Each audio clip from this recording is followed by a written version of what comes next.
నమస్తే. ప్రజాపాలన అని చెప్పేసి కాంగ్రెస్ ప్రభుత్వము అధికారంలోకి వచ్చింది.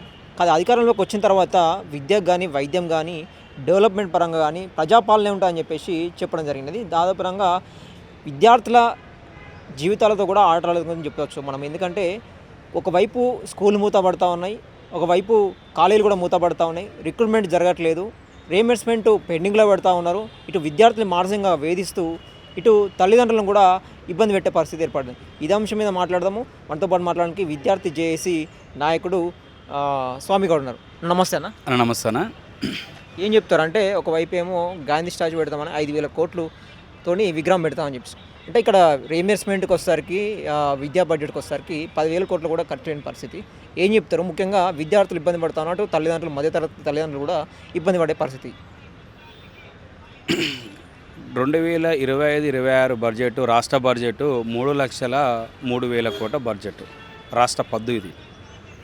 అయినప్పుడు ఇక్కడ విద్యార్థులది ఫీజు రిమెంట్స్ బకాయిలు ఎన్ని ఉన్నాయంటే 10,000 కోట్ల రూపాయలు ఉన్నాయి. ఈ 10,000 కోట్ల రూపాయలు అంటే మినిమం ఒక 10% కూడా కాదు. రాష్ట్ర బడ్జెట్లో విద్యార్థులకు ఇవ్వాల్సిన బకాయిలు, ప్రభుత్వాల యొక్క బాధ్యత ఇవ్వాల్సిన బడ్జెట్. ఈరోజు రాష్ట్రం అభివృద్ధి చెందాలంటే ఇక్కడ మానవ వనరులు ఏతుందో విద్య ముఖ్యంగా. ఆ విద్యకు నువ్వు 10,000 కోట్లు కేటాయిస్తే ఇవాళ నీకు మంచిగా ఉండు కదా. ఇవాళ గాంధీ స్టాచ్యూ పెడుతున్నావు, 5,000 కోట్లు ఈరోజు మంజూరు చేస్తా అన్నావు. అసలు నేను గాంధీ విగ్రహం కావాలని ఎవరన్నా నేను కోరిరా? రేవంత్ రెడ్డి గారు ఒక మాట చెప్పండి. ఇలా మూసి సుందరీకరణ కావాలని చెప్పి నేను ఎవరైనా కోరిరా? 150,000 కోట్లు నేను ఎన్ని వేల కోట్లైనా పెట్టాను అంటే 150,000 కోట్లు పెట్టాను సిద్ధంగా ఉన్నారు, కానీ దానికంటే ఒక పర్టికులర్ చెప్పలే, నెంబర్ చెప్పలే వాళ్ళు. అంటే ఈరోజు మీ వర్గాలకు డబ్బులు ఉన్నాయి కాబట్టి ఇవాళ మీరు మంచి మంచి స్కూల్లో చదువుతారు, మంచి మంచి కాలేజీలు చదువుతారు, మంచి మంచి ఉద్యోగాలు చేసుకుంటారు.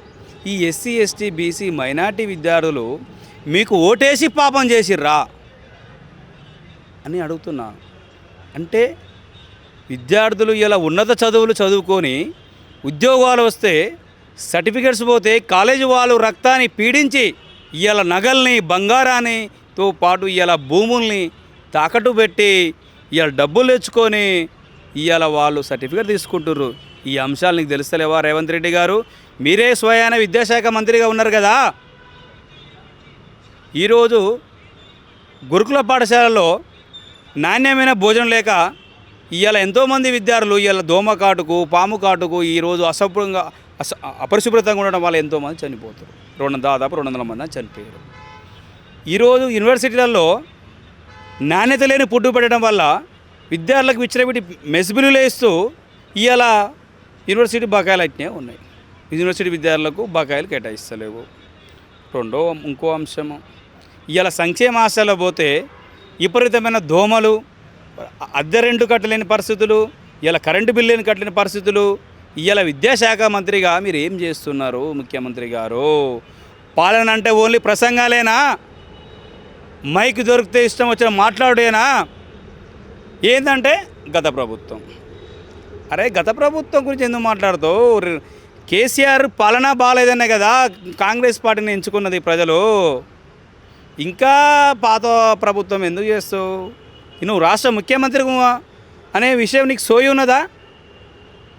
అంటే నీ మనవని కొరకు ఇలా మెస్సిని తీసుకొచ్చినావు, ఇలా ఫుట్బాల్ పెట్టినావు, ఇలా ఫుట్బాల్ ఆడుతున్నావు, కానీ మరి విద్యార్థులు చనిపోతున్నారు. విద్యార్థులు ఇలా సిరిసిరిలో చూస్తే ఒక బీటెక్ విద్యార్థి సర్టిఫికేట్ తీసుకోలేక ఆత్మహత్య చేసుకుంటుండు. ఏంటి రేవంత్ రెడ్డి గారు, రాష్ట్రాన్ని ఎక్కడ తీసుకెళ్తున్నారు? రాష్ట్రం రావణ కష్టంగా తయారవుతున్నది. పురోగమనం లేదు ఈ రాష్ట్రంలో. పురోగమన దిశగా పోతుంది. అంటే తిరోగమన దిశపోతుంది. పురోగతి లేదు. అంటే రాష్ట్రాన్ని మళ్ళీ వెనక్కి తీసుకెళ్తున్నావు. నీ గురువు గారు అప్పుడున్నటువంటి చంద్రబాబు నాయుడు కరెంటు బిల్లులు కట్ల చెప్పేసి గుర్రాల మీద తొక్కించుని చూస్తున్నావు. అలాంటి చరిత్ర తీసుకొస్తావునా? ఏం మాట్లాడుతున్నావు రేవంత్ రెడ్డి గారు? రాహుల్ గాంధీ గారు మీరు ఢిల్లీలో ఉండి ఓ హమోగం గిమో అనకండి. ఫస్ట్ ఈ స్టేట్కి రండి. ప్రియాంక గాంధీ గారు, సోనియా గాంధీ గారు ఈ రాష్ట్రంలో కాంట్రాక్టర్లకు కమిషన్లు వస్తేనే వాళ్ళకు డబ్బులు ఇస్తూ ఈ రాష్ట్ర సంపద మొత్తం వాళ్ళకు దోచిపెడుతుండు. మీరు ఎక్కడో కూర్చొని ఆహో అని మాట్లాడకండి. ఈ రాష్ట్రంలో ఏం జరుగుతుంది? మానవ హక్కుల ఉల్లంఘన జరుగుతుంది. ఇవాళ కుమ్మెరలో నాగర్ కర్నూలు జిల్లాలో కుమ్మెర గ్రామంలో మల్లన్న దర్శనం కోసం పోయిన నా చాకలి బిడ్డలు దేవుణ్ణి దర్శనం చేసుకోవడం హక్కు లేదా?